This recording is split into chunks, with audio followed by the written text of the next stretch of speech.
Dear students, welcome to the classes of our Academy.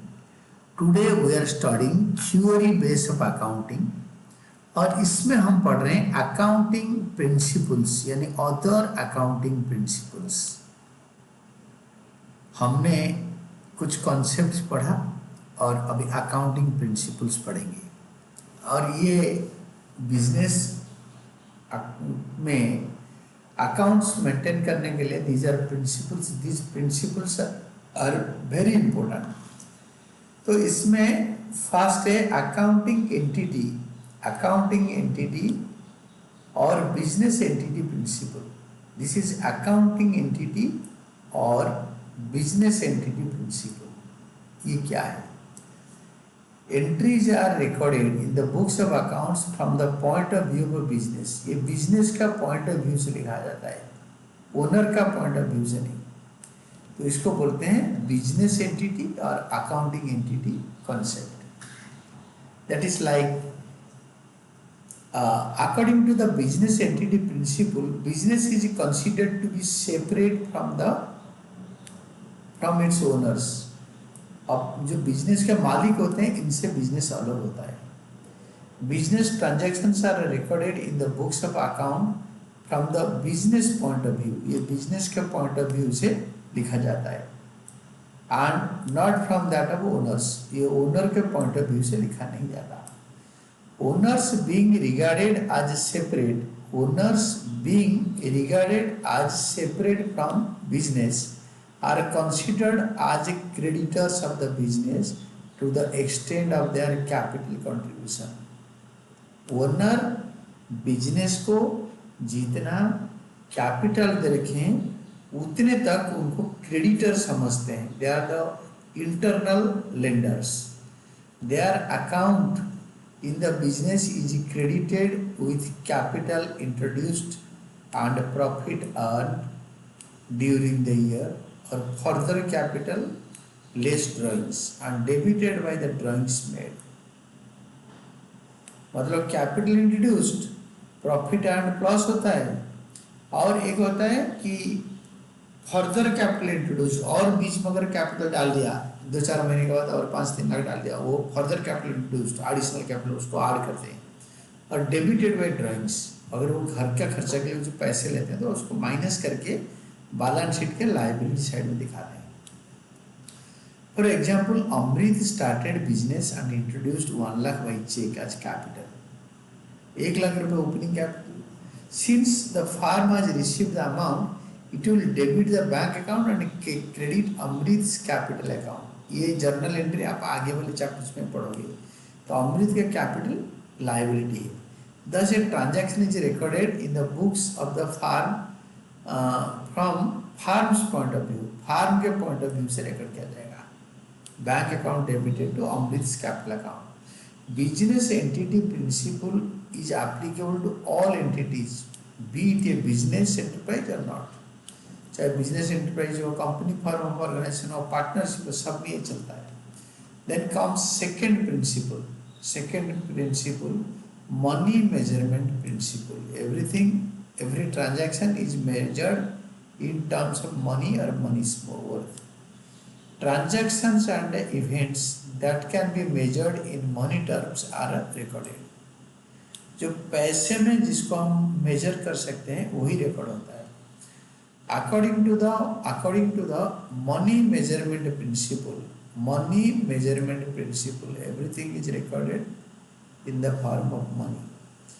Transactions and events that can be measured in money terms are recorded in the books of account of the enterprise। ये books of accounts of the enterprise में लिखा जाता है। The books of account of the enterprise में लिखा जाता है। Stating differently, money is the common denominator in reporting and in recording and reporting the transaction। तो जैसे बार्टर सिस्टम था बीच में, तो कोई बीच में मेजरिंग रॉड नहीं था। अभी मनी मेजर कर देगा। आप 5 किलो चावल लाए हैं, 100 रुपीज के हिसाब से 500 हो गया। किसी ने 2 किलो उड़द लाया है, 250 रुपये के हिसाब से 500 रुपये हो गया। तो दोनों एक्सचेंज कर सकते हैं। तो मनी आज के ज़माने में everything is measured in terms of money. Money value होगा तब लिखेंगे, क्योंकि एक कॉमन डिनोमिनेटर है। तो recording and reporting transactions, these principles suffers from two major limitations. ये जो money measurement concept, money measurement principle, इसका दो लिमिटेशन है। पहला limitation, transactions and events that can not be measured in terms of money are not recorded. जो कि पैसे में जिसको मेजर नहीं कर पाएंगे, ये लिखा नहीं जाएगा in the books of accounts, however important they may be to the enterprise. चाहे बिजनेस के लिए कितने भी इम्पोर्टेंट इवेंट क्यों ना हो, बट अगर पैसों में मेजर नहीं हो पाया तो अकाउंट्स में नहीं लिखा जाएगा।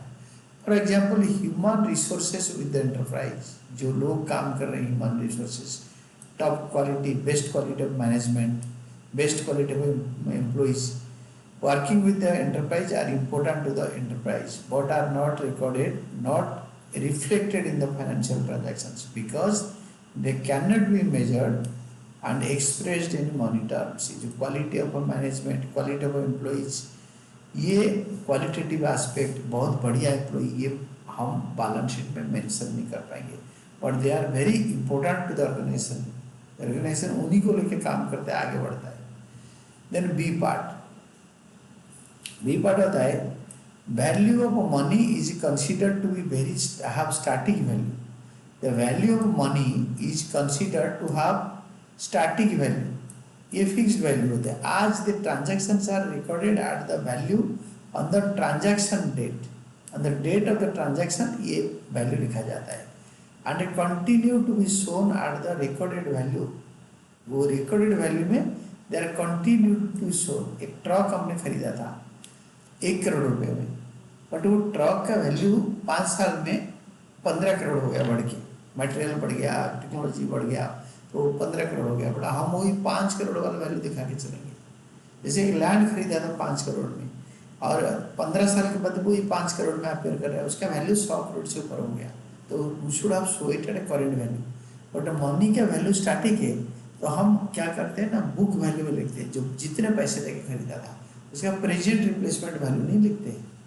तो record in reality due to inflation, जो पैसे सस्ता हो जा रहा है और गुड्स के वैल्यू बढ़े जा रहा है, goods that can B purchased for 1000 today may be purchased for से 1200 लेटर। 1 साल के बाद 1200 में खरीदेंगे।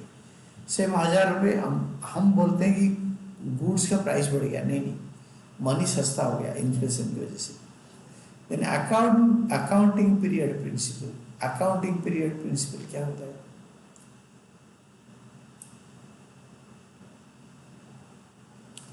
Life of the business is broken into smaller parts about 12 months known as accounting periods.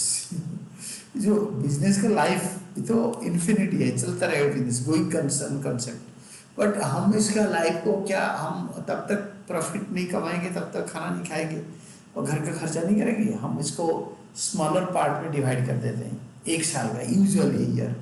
According to the accounting period principle बोलता है, life of an enterprise is broken into smaller periods, छोटे छोटे period में बांट देते हैं, so that its performance is measured at regular intervals. इसका जो परफॉर्मेंस है ये रेगुलर इंटरवल में मेजर होता है। The accounts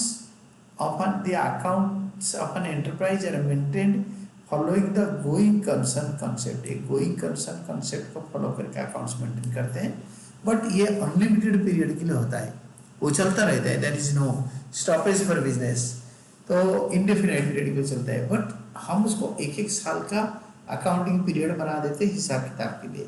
meaning the enterprise shall continue its activities for a foreseeable future, बहुत दिन तक बिजनेस चलेगा। Users of financial statements specially the management and banks require information from the accounts at regular intervals. उनको regular interval में information चाहिए, so that decision can be taken at the appropriate time. Banks को और जो lender को और जो creditor होते हैं और मैनेजमेंट में उनको रेगुलरली इंफॉर्मेशन चाहिए, वो हर साल रेगुलर इंटरवल में डिसीजन लेते हैं। Management requires information at regular intervals to assess the performance of the employees, मतलब जो लोग काम कर रहे हैं उनका परफॉर्मेंस असेस करेंगे। फंड्स रिक्वायरमेंट, कितने पैसे चाहिए बिजनेस के लिए, शॉर्ट पीरियड के लिए, आज के लिए या महीने के लिए, आज वेल एज लॉन्ग टर्म 5-10 साल के लिए। कोई बिल्डिंग बनाएंगे, रिपेमेंट 20 साल में करेंगे। Banks require accounting information periodically because they have invested money, bank वाले लोन दिए हुए हैं, उन्होंने पैसे लगाए हैं, एंड हैव टू इंश्योर, वो यही श्योर करके चलते हैं इट्स सेफ्टी एंड रिटर्न, जो पैसे इन्होंने लगाए हैं वो सेफ है ना नहीं, और उसके ऊपर उनको बैच टाइमली मिलेगा ना नहीं। ये सेफ्टी देखने के लिए वो फाइनेंशियल स्टेटमेंट से पता कर लेते हैं कि कंपनी का कंडीशन क्या है, कंपनी बढ़िया जा रहा है या गंदा जा रहा है। Similarly government has to assess tax dues from enterprise. Government को मतलब और बिजनेस ऑर्गेनाइजेशन से टैक्स लेना होता है, इनकम टैक्स से लेकर जीएसटी से लेकर ये टैक्स लेना होता है। In view of the above, the life of the enterprise is broken into smaller parts periods, usually 1 year, 1 साल, which is termed as the accounting period, जिसको हम बोलते हैं अकाउंटिंग पीरियड। उस अकाउंटिंग पीरियड के लिए profit and loss account and balance sheet बनता है।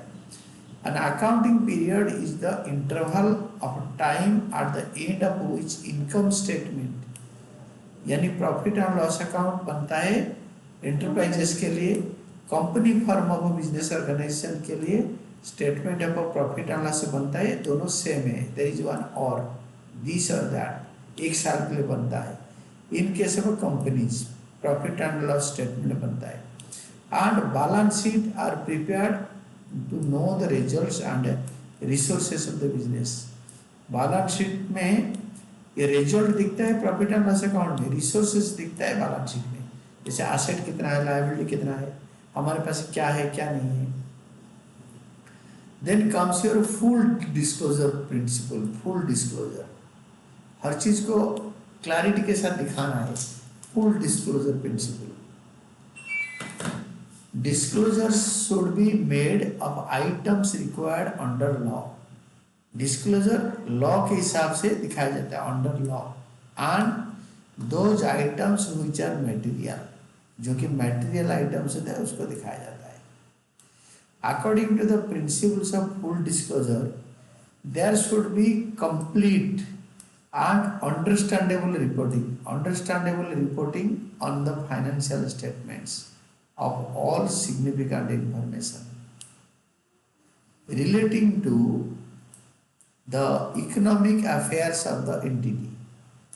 मतलब according to full disclosure principle, accounts जब लिखते हैं, जब फाइनेंशियल स्टेटमेंट बनाते हैं, तो उसमें कंप्लीट एंड अंडरस्टैंडेबल पूरा इंफॉर्मेशन होना चाहिए, और अंडरस्टैंडेबल, उसको कोई पढ़ेगा उसको समझने के लिए कोशिश करेगा, दैट शुड बी अंडरस्टैंडेबल, समझने वाला होना चाहिए। उसके अंदर सारे फाइनेंशियल स्टेटमेंट में सिग्निफिकेंट इंफॉर्मेशन, कितने साल के लिए लोन है, हमने कितने बैंक से लोन लिया है, पब्लिक से कितने इन्वेस्टमेंट लिया है, ये सारे डिप्रिसिएशन कौन से मेथड में चार्ज करा है, सारे इकोनॉमिक अफेयर्स बिजनेस का उसके अंदर क्लियरली मेंशन होना चाहिए। अपार्ट फ्रॉम लीगल रिक्वायरमेंट्स, मतलब गवर्नमेंट का लीगल रिक्वायरमेंट को छोड़ के good accounting practice requires all material and significant information to be disclosed. सारे material information and significant information properly disclose होना चाहिए। Disclosure of a material information will result in better understanding। For example, reason of a low turnover should be disclosed। हमारा cell क्यों कम हो रहा है, पहले बढ़िया चल रहा था, आजकल क्यों कम है, इसका रीजन लिखा होना चाहिए। प्राइस ज़्यादा हो गया प्रोडक्ट का, या प्राइस ठीक है हमने प्रॉपरली एडवर्टाइज नहीं कर पा रहे हैं, या हम कस्टमर को ठीक से अटेंड नहीं कर पा रहे हैं, या हमारा सेल्स स्टाफ सिर्फ 15 है जहाँ पे कि 400 होना चाहिए। लोगों का आजकल पेशेंस खत्म हो गया है, काउंटर में वेट नहीं कर पाएंगे, या होम डिलीवरी के लिए और होम डिलीवरी स्टाफ लगाना चाहिए। ये होता है full disclosure principle. Then materiality principle, what is materiality principle? Then materiality principle, an item of or disclosure is material if it will influence the decision of the user। ये बड़ा interesting है। ये material principal ऐसा principal है, ये principal दूसरों का investment का और डिसीजन मेकिंग में ये मतलब इन्फ्लुएंस करेगा। इस प्रिंसिपल के हिसाब से, इस प्रिंसिपल को देख के इस प्रिंसिपल ये इंड्यूस करता है कि कोई इसको पढ़ेगा तो बिजनेस में इन्वेस्ट करेगा, बिजनेस में डिसीजन लेगा, डिसीजन टर्न कर देगा, डिसीजन पलट देगा। तो ये एक इम्पोर्टेंट कंसेप्ट है। दिस इज कॉल्ड मैटेरियलिटी मतलब principle. Materiality principle refers to relative importance of an item और an event. According to American accounting association, item should be regarded as a material if there is a reason to believe that knowledge of it would influence the decision of an informed investor। एक investor अगर ये चीजें जानता और इसको पता चलता company के बारे में तो ये इन्वेस्ट नहीं करता, या अगर पता चलता तो ये जरूर इन्वेस्ट करता। ये जो पर्टिकुलर मतलब आइटम उसको हमें फाइनेंशियल स्टेटमेंट में इंक्लूड करना चाहिए। This is materiality principle. ये पॉइंट, ये सेंटेंस या ये पैसेज अगर इन्वेस्टर को पता चलता तो अपना डिसीजन बदला देता। 10 रुपये की जगह पे 10 लाख रुपये लगाता, या 2 लाख की जगह पे 100 करोड़ रुपये लगाता। Thus, whether an item is material or not will depend on its nature। ये material है ना नहीं, उसके नेचर एंड और अमाउंट के ऊपर डिपेंड करेगा। एक आइटम material है ना नहीं, ये अमाउंट ऑफ इन्वेस्टमेंट और उसका नेचर के ऊपर पता चलेगा। It thus means that it is a matter of exercising judgment to decide which item is material and which is not। कौन सा आइटम मटेरियल है कौन सा नहीं, ये डिस्क्लोजर से पता चलेगा। And only those items should be disclosed that have significant effect और are relevant to the user, जो कि यूजर के लिए रिलेवेंट है। आलतू फालतू चीजें डिस्क्लोज नहीं करना चाहिए, जो कि यूजर को इम्पैक्ट करेगा और जिसका सिग्निफिकेंट इम्पोर्टेंस होगा यूजर के लिए, उसको खाली हमें मेंशन करना चाहिए। एन आइटम में be material for one enterprise, एक चीज एक एंटरप्राइज के लिए बहुत इम्पोर्टेंट है, but may not be material for another enterprise. जो आइटम जो फैक्ट हमारे एंटरप्राइज के लिए इम्पोर्टेंट है वो आपके एंटरप्राइज के लिए इम्पोर्टेंट नहीं हो सकता है, वो depends. For example, amount spent on repairs of building repair में हमारे ऑर्गेनाइजेशन में 2,50,000 खर्चा हुआ है।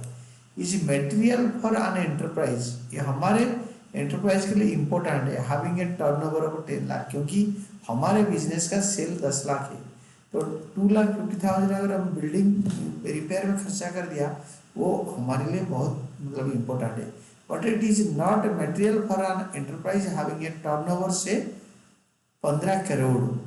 जो 15 करोड़ जिसका टर्नओवर है, आपके कंपनी का 15 करोड़ टर्नओवर है, आपके प्रॉफिट ज़्यादा होगा तो आपके बिल्डिंग रिपेयर में 2.5 लाख खर्चा कर दिया तो वो मटेरियल नहीं होगा।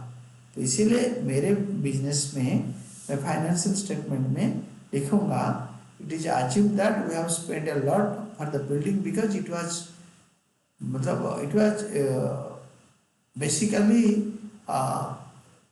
basically damaged to a lot damaged, mainly it was damaged very badly, तो उसको हमने 2.5 लाख रुपये खर्चा किया।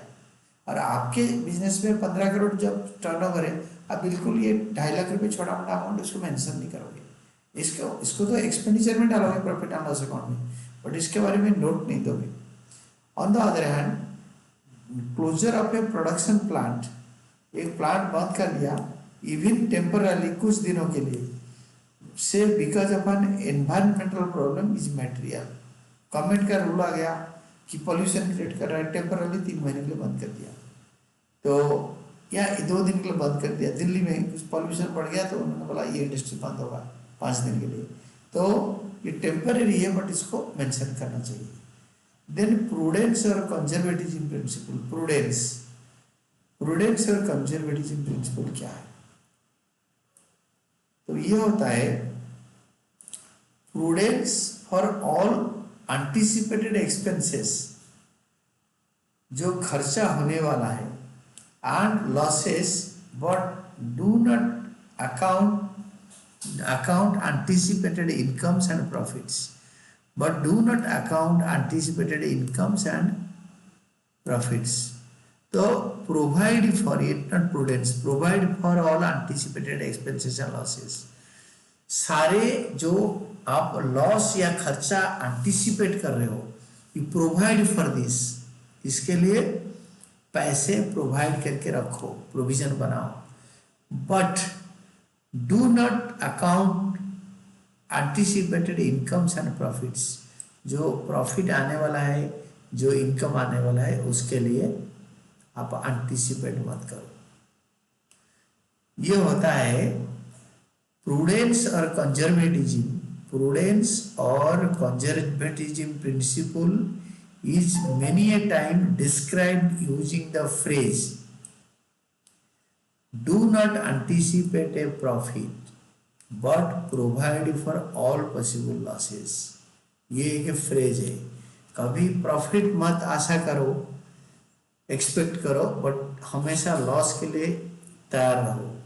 स्टेटिंग differently, it takes into consideration all prospective losses but not the prospective profits. Prospective profit को ये प्रोवाइड नहीं करता, अकाउंट फॉर नहीं करता।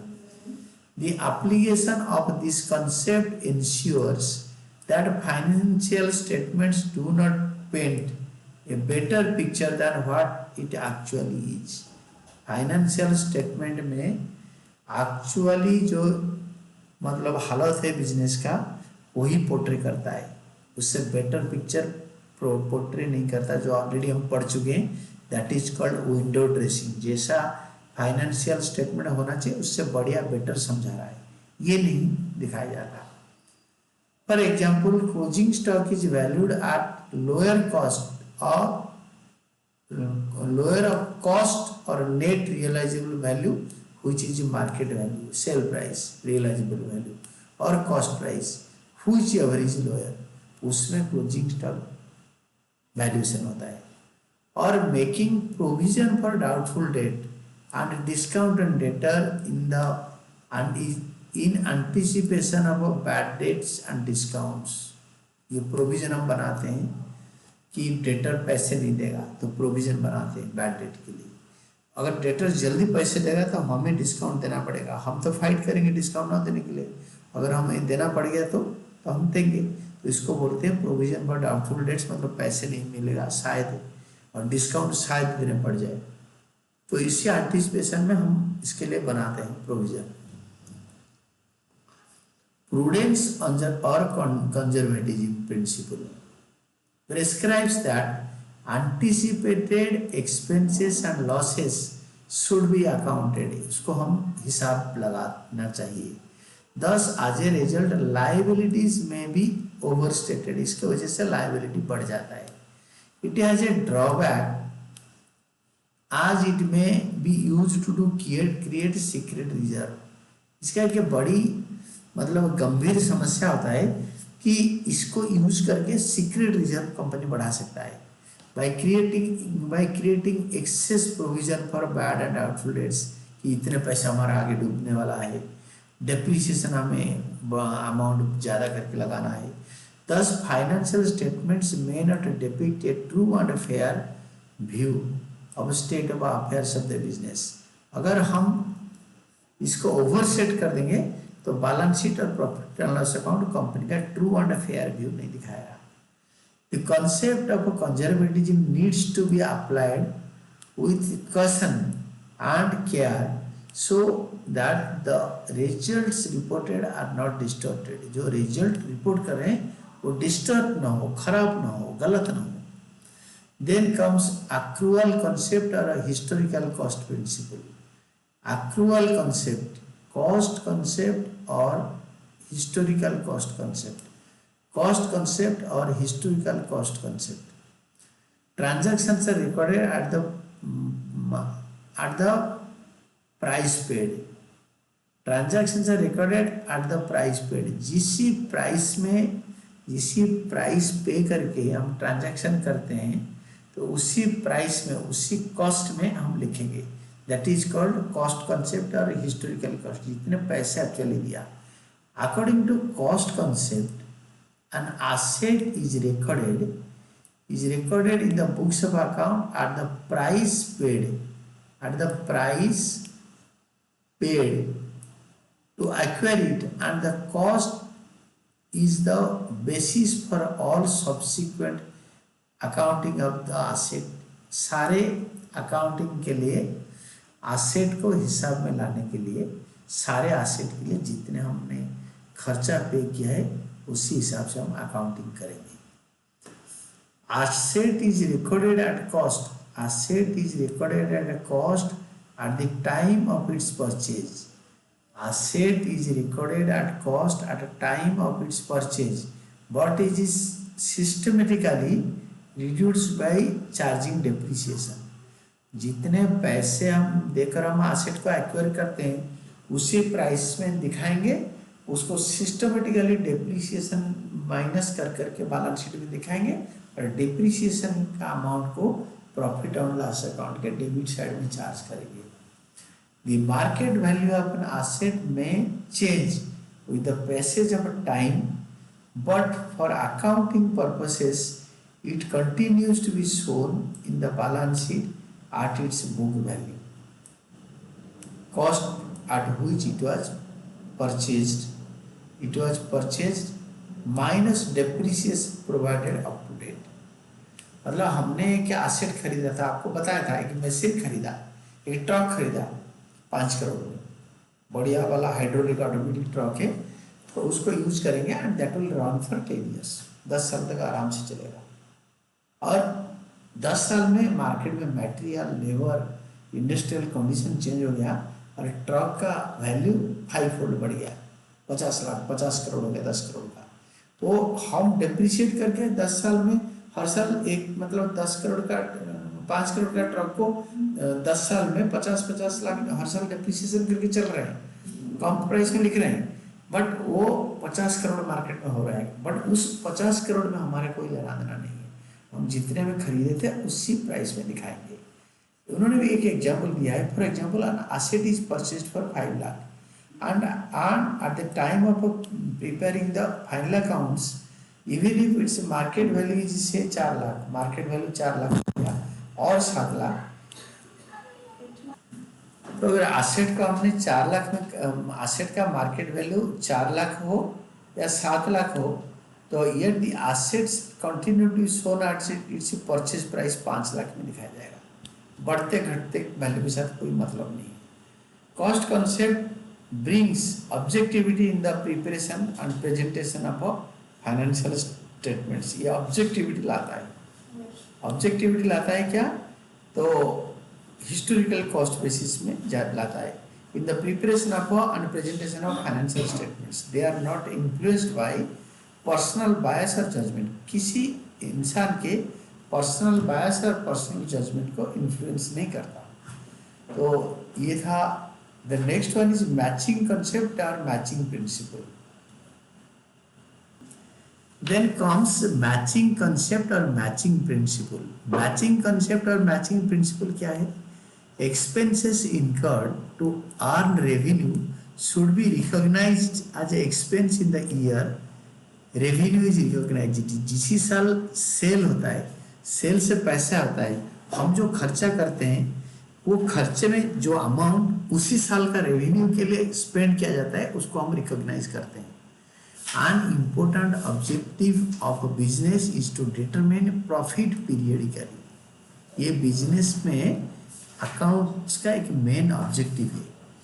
It is necessary to match revenue मतलब सेल्स का जो पैसा of the period with the expense of that period to determine correct profit और loss for the accounting period. उसी साल का रेवेन्यू के साथ उसी साल का एक्सपेंडिचर को मैच करके प्रॉफिट और लॉस उसी साल निकालने के लिए उसी अकाउंटिंग पीरियड में निकालने के लिए उसको मैच करना बहुत जरूरी होता है।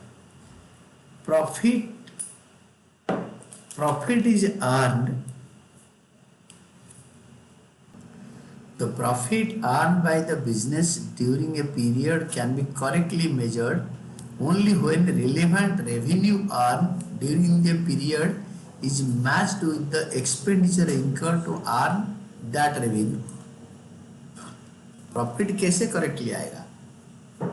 जो हमारा सेल से जो पैसा आया है इसी साल इस अकाउंटिंग पीरियड में उसके लिए जो खर्चा किया है उसको उसके साथ प्रॉपरली मैच करा के माइनस करने में प्रॉफिट आएगा।